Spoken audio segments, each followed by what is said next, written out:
बेटा आज से हम पढ़ना स्टार्ट करेंगे अबाउट ए रिजिड बॉडी।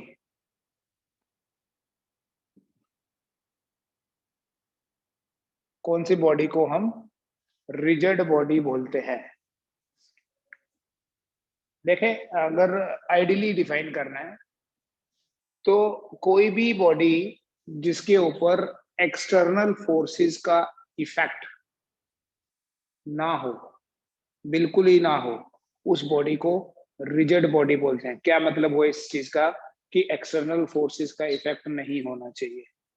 मान लो ये कोई रिजिड बॉडी है, या रिजिड बॉडी बोलते हैं या सिस्टम ऑफ पार्टिकल्स बोल सकते हैं। और इस रिजिड बॉडी में जैसे अगर मैं इंडिविजुअली बोलूं तो हमारे पास डिफरेंट पार्टिकल्स हैं, डिफरेंट मासेस हैं, और हम इस रिजिड बॉडी के ऊपर फोर्स लगा रहे हैं। We are applying certain external force. इस बॉडी को कंप्रेस करने के लिए इस बॉडी के ऊपर हम फोर्स लगा रहे हैं। अगर ये एक्सटर्नल फोर्स लगाने से जो इंडिविजुअल पार्टिकल्स हैं, जैसे ये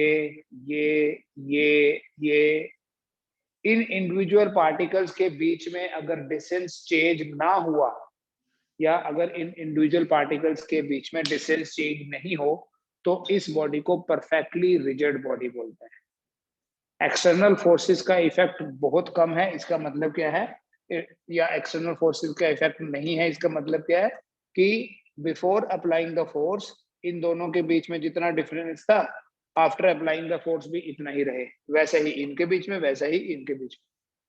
किसी भी रिजिड बॉडी की जब हम बात करते हैं तो आइडियली कोई भी हार्ड ऑब्जेक्ट आपको दिख रहा है ना, उसे आप बोल सकते हैं ये रिजिड बॉडी है। ठीक है, any body on which the effect of external forces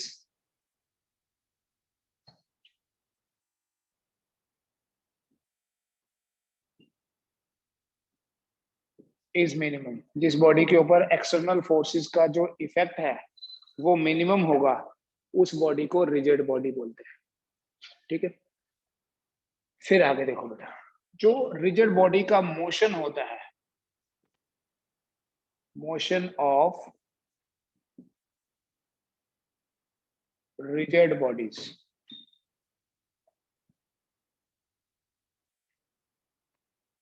rigid body का जो मोशन है ब्रॉडली वो तीन तरह का होता है। एक होता है ट्रांसलेशनल मोशन,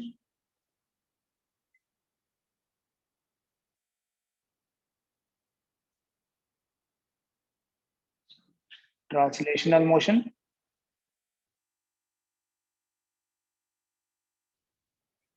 दूसरा रोटेशनल मोशन। पहले ट्रांसलेशनल मोशन बताता हूं। सपोज करो बेटा ये एक रिजिड बॉडी है, ठीक है, किसी हॉरिजॉन्टल सरफेस के ऊपर प्लेस्ड है। इस रिजिड बॉडी में ये एक पार्टिकल है जिसका मास है m1, ये दूसरा पार्टिकल जिसका मास m2, ये तीसरा m3, ये चौथा m4, ऐसे ही n पार्टिकल्स का एक सिस्टम है ये। हम यहां से फोर्स अप्लाई कर रहे हैं और इस फोर्स के कारण ये बॉडी सपोज करो यहां पहुंच गई। ठीक है, ये m1 जो है it moves along a straight line, comes here m1। ये m2 जो है it also moves along straight line, यहां आ जाता है। ये m3 यहां आ जाता है, m4 यहां आ जाता है, और ये mn यहां से मूव करके यहां आ गया। ठीक है, हर एक पार्टिकल स्ट्रेट लाइन में मूव कर रहा है।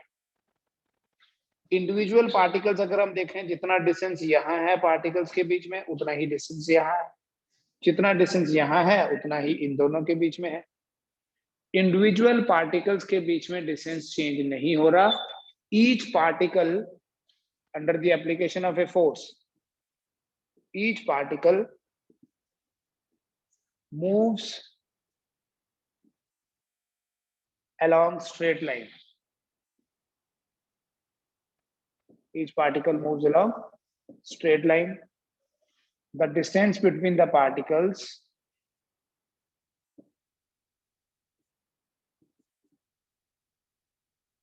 Does not change. इंडिविजुअली जो पार्टिकल्स हैं उनके बीच में डिस्टेंस चेंज नहीं होगा। इस मोशन को, जिसमें हर एक particle along straight line move कर रहा है, each particle moves along straight line, और इंडिविजुअली पार्टिकल्स के बीच में डिस्टेंस चेंज ना हो, इस मोशन को बोलते हैं बेटा ट्रांसलेशनल मोशन। मतलब जो सिंगल पार्टिकल के लिए, किसी छोटे से पार्टिकल के लिए, किसी ऑब्जेक्ट के लिए, पॉइंट ऑब्जेक्ट के लिए जो स्ट्रेट लाइन मोशन है, वही पूरे सिस्टम के लिए या पूरी रिजिड बॉडी के लिए ट्रांसलेशनल मोशन होता है। ठीक है, एक चीज पता चली। दूसरी टाइप का जो मोशन है बेटा, उसे बोलते हैं रोटेशनल मोशन। क्या बोलते हैं उसको? Rotational motion. यही रिजिड बॉडी बेटा, सपोज कर लीजिए ये है ऐसे, और यहां मैं एक कोई इमेजिनरी लाइन एक एज्यूम कर लूं, जिसमें बहुत सारे पार्टिकल्स हैं। एक का मास है जैसे m1, डिस्टेंस है r1। दूसरे का मास है m2, डिस्टेंस है r2। तीसरे का मास है m3, डिस्टेंस है r3। ऐसे डिफरेंट डिफरेंट पार्टिकल्स हैं। ये है एक्सिस ऑफ रोटेशन। इस लाइन को बोलेंगे एक्सिस ऑफ रोटेशन। अगर ये बॉडी को हम इस तरीके से इसके ऊपर फोर्स लगाएं, या इस तरीके से फोर्स का इफेक्ट हो कि ये बॉडी घूमना शुरू हो जाए, ऐसे घूमना नहीं, इस तरीके से कि हर एक पार्टिकल स्ट्रेट लाइन के अलोंग मूव करे, हर एक पार्टिकल सर्कल में मूव करे, और उसका जो डिस्टेंस है फ्रॉम द एक्सिस वो उस सर्कल का रेडियस हो जाए।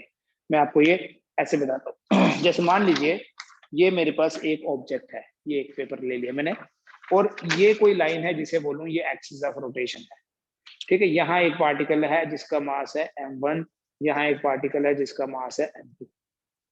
तो जब मैं इसको घुमाऊं ऐसे करके, इसको घुमाऊं, तो ये जो m1 है ये ऐसे घूमने लगेगा, ये जो m2 है ये ऐसे घूमने लगेगा। Each particle moves along a circular path. इस मोशन को, पूरे सिस्टम के मोशन को या पूरी रिजिड बॉडी के मोशन को बोलेंगे रोटेशनल मोशन। लेकिन हर एक पार्टिकल, ये खुद लिखना आपने, each particle moves along a circular path. अगर आप एक ग्लोब के ऊपर डिफरेंट डॉट्स बना के रोटेशन दे दो ग्लोब को, तो ग्लोब का जो मोशन है वो रोटेशन है, लेकिन वो जो उधर आपने डॉट्स बनाए वो तो सर्कल में घूम रहे हैं।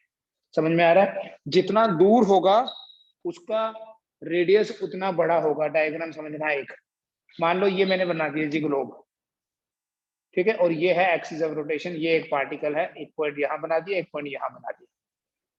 जब ये घूमेगा ना बेटा, तो this will become it's circle. ऐसे घूमता हुआ आगे जा रहा है पीछे, ये घूमेगा तो इसका सर्कल। जो डिस्टेंस है, ईच पार्टिकल, रोटेशनल मोशन में भी आप लिख लें, each particle moves along a circular path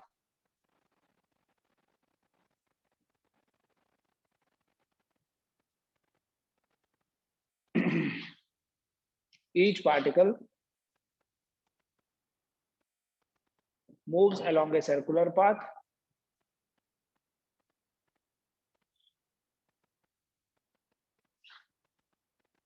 and distance of the particle from the axis of rotation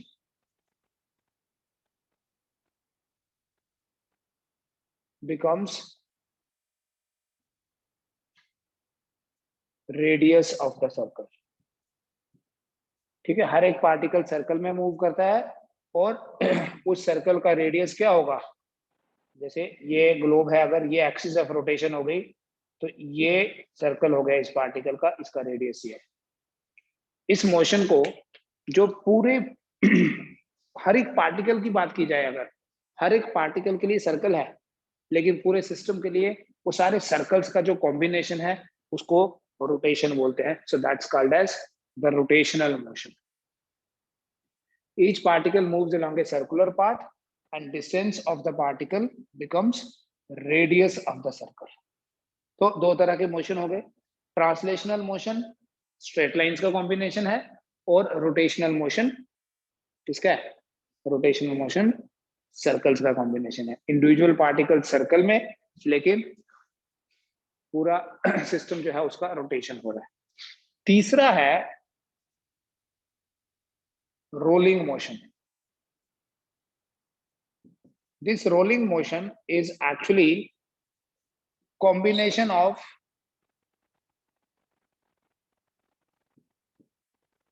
translational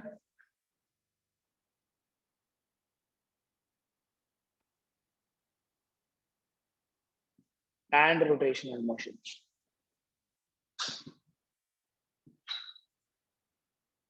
It is combination of translational and rotation. एक ऐसा motion जिसमें translation भी हो रही है और रोटेशन भी हो रही है। ट्रांसलेशनल और रोटेशनल मोशन का जो कॉम्बिनेशन है, उस मोशन को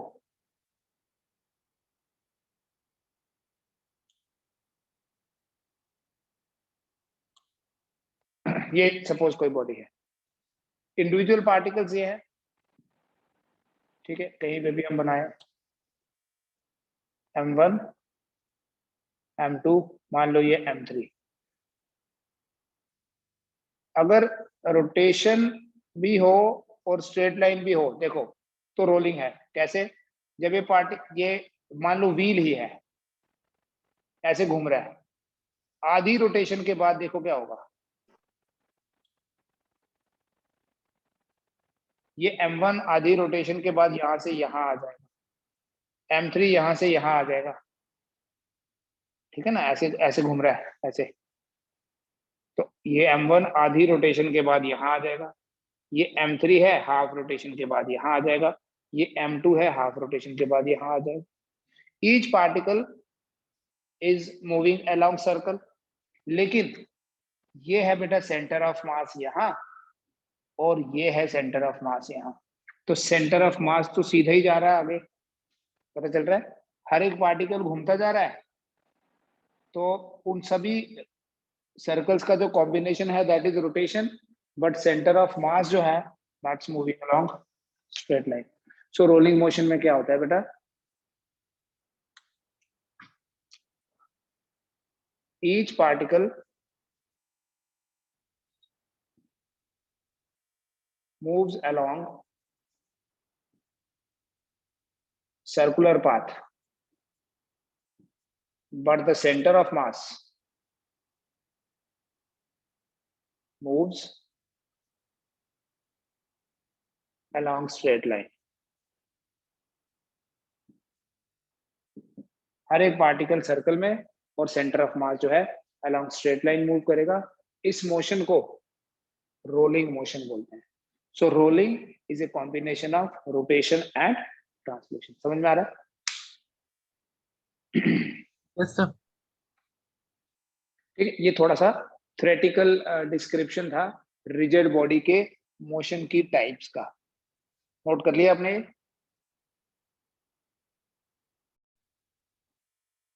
नेक्स्ट बेटा एक टेबल बनाऊंगा, उस टेबल की हेल्प से मैं कुछ फिजिकल क्वांटिटीज के नाम लूंगा, ठीक है। जो लेफ्ट साइड में क्वांटिटीज होंगी वो ट्रांसलेशनल मोशन को डिस्क्राइब करेंगी,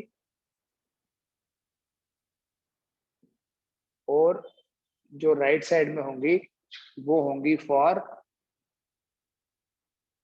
रोटेशनल मोशन, ठीक है। Let us have a quick analysis. किस तरह से? Quick comparison translational. अच्छा, इसमें ट्रांसलेशनल की तो हमने स्ट्रेट लाइन वाली ही है, और ये सर्कल वाली है। कुछ सर्कल वाली और कुछ और ऐसी होंगी जो अभी हमने पढ़नी है बेटा। जैसे किस तरह का कंपैरिजन, देखो जैसे हम यहां बात करते हैं डिस्प्लेसमेंट की, यहां बात करते हैं एंगुलर डिस्प्लेसमेंट की,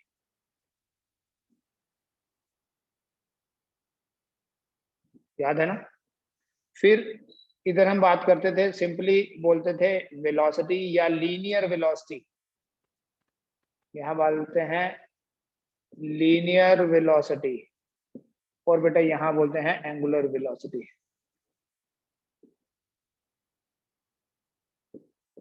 here we have linear acceleration and इधर है हमारे पास एंगुलर एक्सेलरेशन।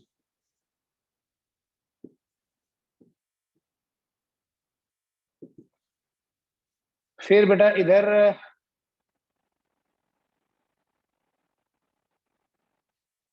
ये हम पढ़ चुके पहले सभी।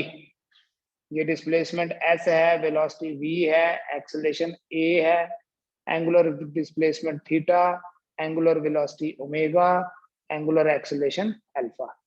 ठीक है, ये ऑलरेडी हमने किया हुआ है दोनों दोनों साइड। फिर यहां हम बात करते हैं अगर मास की, तो यहां हम बात करेंगे मोमेंट ऑफ इनर्शिया की,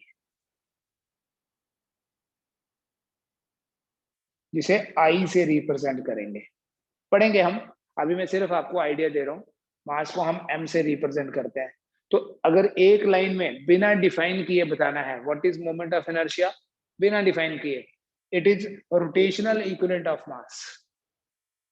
मतलब जो रोल मास का लीनियर मोशन या ट्रांसलेशनल मोशन में होता है, तो रोटेशनल मोशन में वही रोल जो है जो फिजिकल क्वांटिटी प्ले, मास की तो एक फिजिकल क्वांटिटी ही है ना, जो रोल मास का है वही मोमेंट ऑफ इनर्शिया का है। Mass plays its role in translational motion, moment of inertia का रोल कहाँ दिखता है, कहाँ ऑब्जर्व करते हैं, रोटेशनल मोशन।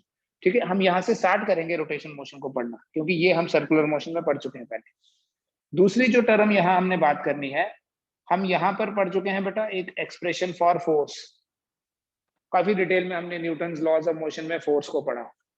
अब जो रोटेशनल इक्विवेलेंट है फोर्स का, वो है टॉर्क। और ये सिंबल है बेटा एक ग्रीक अल्फाबेट है।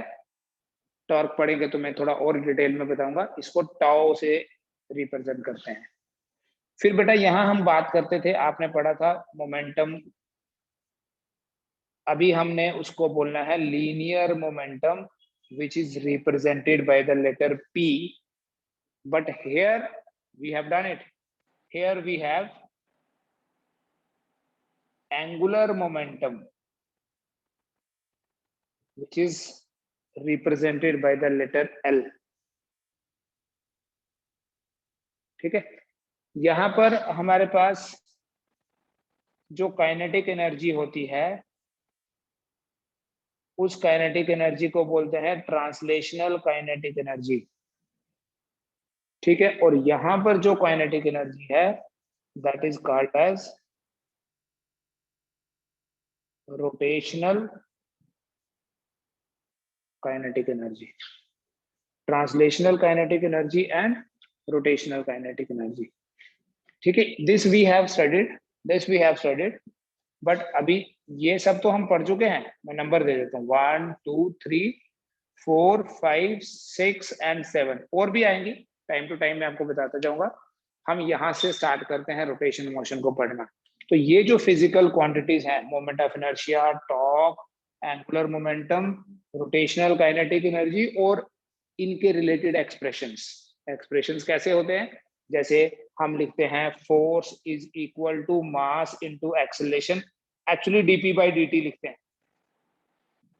तो यहां लिखेंगे फोर्स की जगह टॉर्क, प्रूव करेंगे आई अल्फा, मास की जगह मोमेंट ऑफ इनर्शिया। अभी देख लो, आपको ना देख के पता चलना चाहिए कि हम क्या स्टडी करने वाले हैं। मास की जगह मोमेंट ऑफ इनर्शिया, एक्सेलरेशन की जगह angular acceleration, and it is equal to D L by D T. जो यहाँ P है वो यहाँ L है। ठीक है, या काइनेटिक एनर्जी की यहाँ जो बात करते हैं वो होती है ना 1/2 mv²। तो कैन यू थिंक कि यहाँ क्या होगी रोटेशनल काइनेटिक एनर्जी, 1/2 मास की जगह आ जाएगा मोमेंट ऑफ इनर्शिया, और v² की जगह आ जाएगा ओमेगा², क्योंकि वेलोसिटी का रोटेशनल इक्विवेलेंट एंगुलर वेलोसिटी होता है।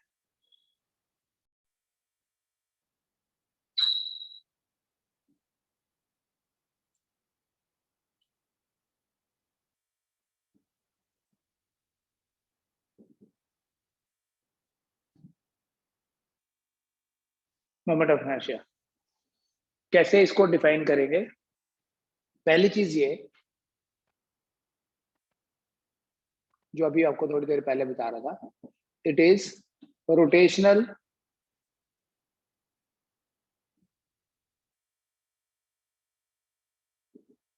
Equivalent of mass.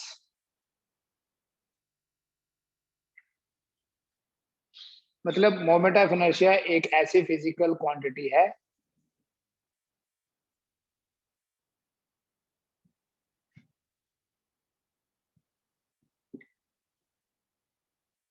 which plays the same role in translational motion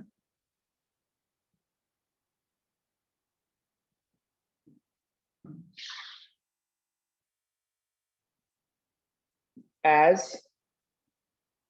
mass does. Sorry, moment of inertia plays the same role in rotational motion as mass does in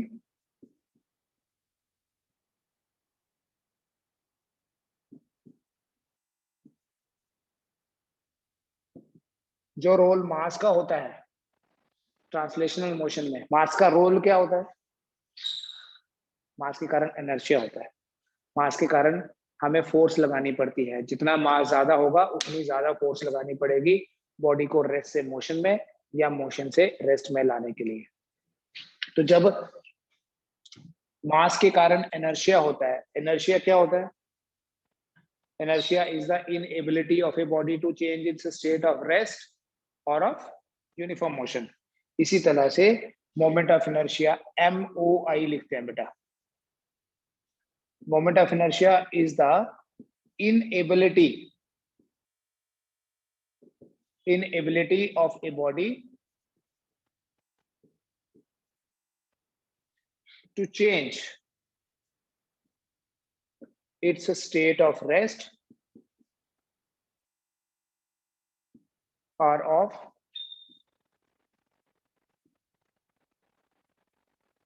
uniform rotation. Instead of motion, it is uniform rotation. It is the inability of a body to change its state of rest or of uniform rotation. इस inability को moment of inertia बोला जाता है। Define कैसे करते हैं उसकी बात करते हैं। But the inability of a body to change its state of rest or of uniform motion is called inertia. ठीक है? और inertia क्यों होता है? मास के कारण।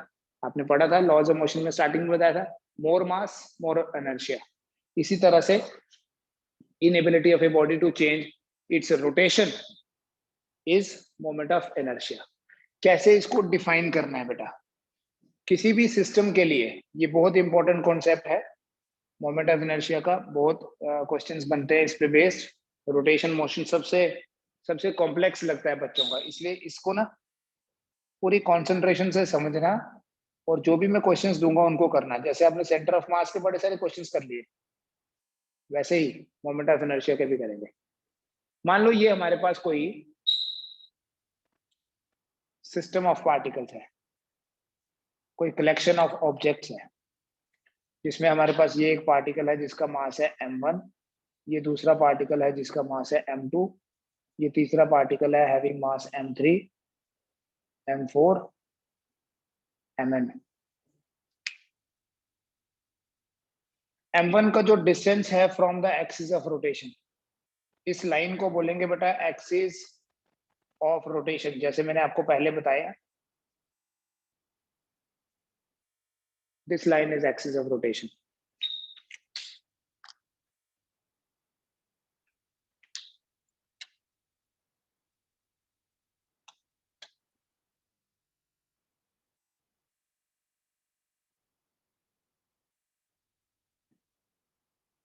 कहीं पे भी हो सकती है, किसी भी लाइन को हम चूज कर सकते हैं या कोई भी लाइन गिवन हो सकती है। इस पार्टिकल का जिसका मास m1 है, इसका जो डिस्टेंस है from the axis of rotation वो मान लो r1, m2 का जो डिस्टेंस है वो मान लो r2, m3 का जो डिस्टेंस है वो एज्यूम कर लो r3, परपेंडिकुलर डिस्टेंस। m4 का जो डिस्टेंस है वो r4, mn का जो डिस्टेंस है वो rm। ठीक है? एक्सिस ऑफ रोटेशन एक इमेजिनरी लाइन होती है। मतलब अगर ये बॉडी है, देखो ये अगर कोई ऑब्जेक्ट है, कोई सिस्टम है और ये एक्सिस ऑफ रोटेशन है, इसका मतलब ये इसके आगे पीछे घूमेगी। ठीक है, जैसे अगर ये वाली लाइन है एक्सिस ऑफ रोटेशन, तो ये ऐसे घूमने वाली है। अगर ये लाइन एक्सिस ऑफ रोटेशन है ऐसे, तो ये ऐसे घूमेगी। अगर ऐसे बॉडी है और एक्सिस रोटेशन, तो इसका मतलब ये रोटेशन होगी। क्लॉकवाइज एंटी क्लॉकवाइज यहाँ मैटर ही नहीं करता है। मोमेंट ऑफ इनर्शिया क्या है बेटा? It is the simply defined as the sum of product of masses and square of distance from the axis of rotation.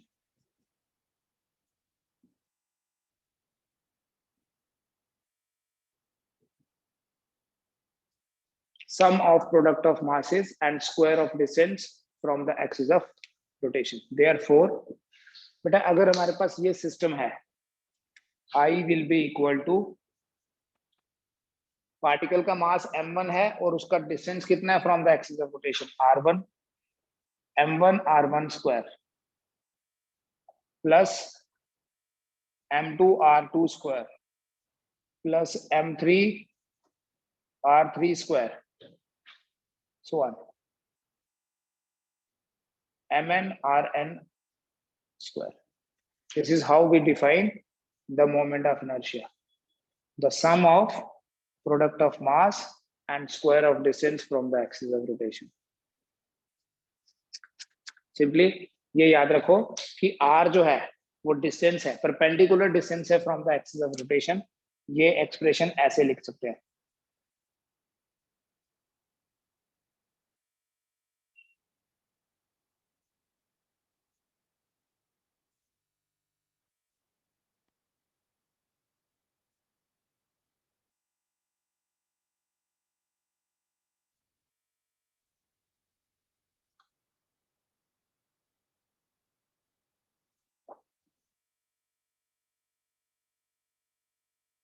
MIRI square. ठीक है, आई की वैल्यू होगी फ्रॉम 1 टू, एक क्वेश्चन करते हैं बेटा इस मोमेंट ऑफ इनर्शिया को समझने के लिए, बट अभी तक जो लिखा है इसके बेसिस पे हम क्या बोलेंगे? एसआई यूनिट क्या है मोमेंट ऑफ इनर्शिया का? एसआई यूनिट क्या हुआ? Mass into square of distance है ना। So SI unit will be kg into metre square, kg into metre square, right. दूसरा, ये स्केलर है कि वेक्टर है? सोचो, ऐसे देखने में लग रहा है ये स्केलर क्वांटिटी होगी क्योंकि मास और डिस्टेंस का स्क्वायर है, बट एक्चुअली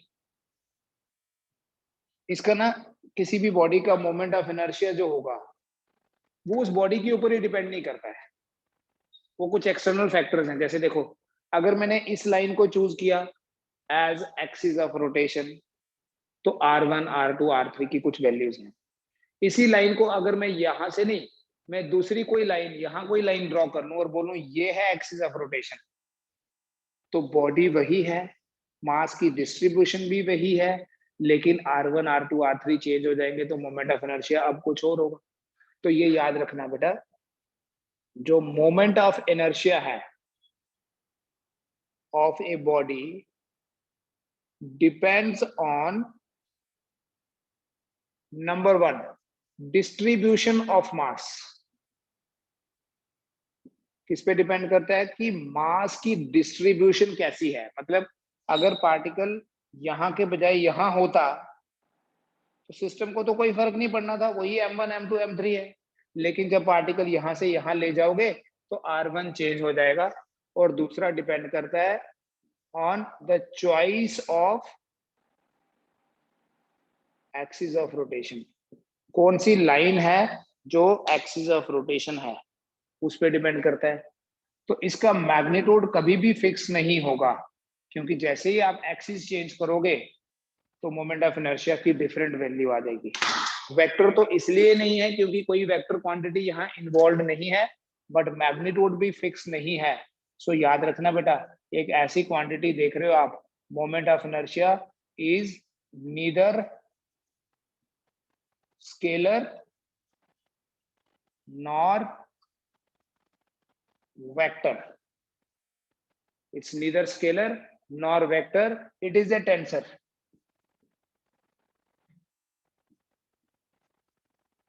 ऐसी क्वांटिटीज जो ना स्केलर और ना वेक्टर होती हैं, ऐसी क्वांटिटीज को हम टेंसर्स बोलते हैं। ठीक है, कभी भी आपको न्यूमेरिकल्स में मल्टीपल चॉइस में ये जरूरत अगर पड़ी आइडेंटिफाई करने की कि मोमेंट ऑफ इनर्शिया क्या है, स्केलर है या वेक्टर है, so it's neither scalar nor vector, it is a such quantities जो ना स्केलर्स की कैटेगरी में और ना वेक्टर्स की कैटेगरी में आती हैं, उनको हम टेंसर्स बोलते हैं। चलें एक न्यूमेरिकल करते हैं बेटा, जिसकी हेल्प से हमें ये पता चलेगा कि moment of inertia mathematically calculate कैसे करना है। इजी क्वेश्चन दूंगा पहले मैं। सपोज एक्स वाई प्लेन में, क्वेश्चन आप समझो, एक ट्राइंगल है और इस ट्राइंगल की हर एक साइड है A, each side of the triangle is A. यहां एक पार्टिकल है जिसका मास है m, यहां भी m और यहां भी m, मैंने m1 m2 m3 लिख दिया। ठीक है, ये x एक्सिस है और ये y एक्सिस है, और ये एक ऐसी लाइन चूज कर लेता हूं जो कि ऑल्टीट्यूड ऑफ द ट्राइंगल है, यही बना लेते हैं। ठीक है, h बोलेंगे इसको। Question goes like this, three particles each of mass m are placed at the three corners of an equilateral triangle, three corners of an equilateral triangle having each side equal to a. Calculate moment of inertia of the system about number 1 x-axis, number 2 y-axis, and number 3 altitude of the triangle.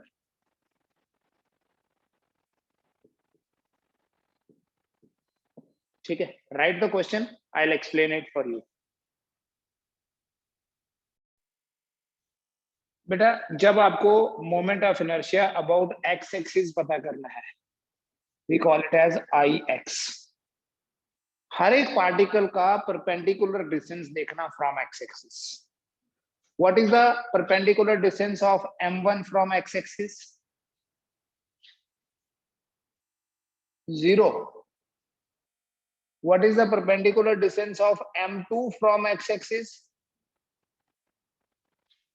बेटा ये जो line है इसी को तो x-axis बोल रहे हैं, m2 तो है ही x-axis पे, तो perpendicular distance कहां से होगा? What is the perpendicular distance of m3 from x-axis? It is h. So Ix is equal to mh square. लेकिन अगर आप यहाँ पाइथागोरस थ्योरम लगाओ इस पार्ट में, यू कैन फाइंड ये h है, ये a और ये a/2, यहां से आप सॉल्व करके निकालोगे, खुद करो, h आएगा √3/2a. So what will be Ix? m into √3/2a whole square है, तो ये बन जाएगा बेटा 3/4 ma². व्हाट इज, समझ में आ गए? Moment of inertia of this system about y axis, Iy. आपने हर एक पार्टिकल का परपेंडिकुलर डिस्टेंस देखना है फ्रॉम y एक्सिस। मैंने जानबूझ के नाम रखा है m1 m2 m3 ताकि आप उनको आइडेंटिफाई कर सके। It will be m1 into y axis से कितना डिस्टेंस है? 0. m2 का y एक्सिस से कितना डिस्टेंस है? ये m2 है, y एक्सिस ये है, परपेंडिकुलर डिस्टेंस देखना है ना, वो तो a है। m3 का y एक्सिस से कितना डिस्टेंस है? ये a/2। पता चला? Yes so I Y is equal to, ये तो 0 है, प्लस ये बना एम ए स्क्वायर प्लस ये बना M A square by 4. So what is I Y, add कर लो 5/4 M A square. Different value आ गई बेटा, सेम बॉडी है, सेम कॉन्फ़िगरेशन है, लेकिन जब हमने एक्स एक्सिस की जगह वाई एक्सिस को एक्सिस ऑफ रोटेशन बोल दिया तो मोमेंट ऑफ इनर्शिया की वैल्यू कुछ और आ गई. तो मेरा इसी भी सेम तरह है। से इस सिस्टम का moment of inertia about Z x, ये अल्टीट्यूड अगर पता करना है, फिर मैं जेड एक्सिस भी समझाऊंगा. अगर अल्टीट्यूड के अलोंग आपको बताना है कि इसका moment of inertia about H कितना होगा, मतलब आपको क्या पता करना है, मोमेंट ऑफ इनर्शिया ही पता करना है अबाउट द अल्टीट्यूड. m1 का डिस्टेंस कितना है यहां से, परपेंडिकुलर डिस्टेंस a/2. m2 का कितना है a/2. और m3 का तो 0 है क्योंकि वो तो है ही एक्सिस के ऊपर. So I H will be equal to ma square by 4 ma square by 4. IH will be equal to 2 ma square by 4, which means IH equal to ma square by 2. That's all for today. See you tomorrow. ठीक है, ऐसे और questions करेंगे, moment of inertia को थोड़ा और समझेंगे. अभी ये देख लीजिए, कोई डाउट होगा तो बता देना. Thank you. Thank you sir. Thank you sir.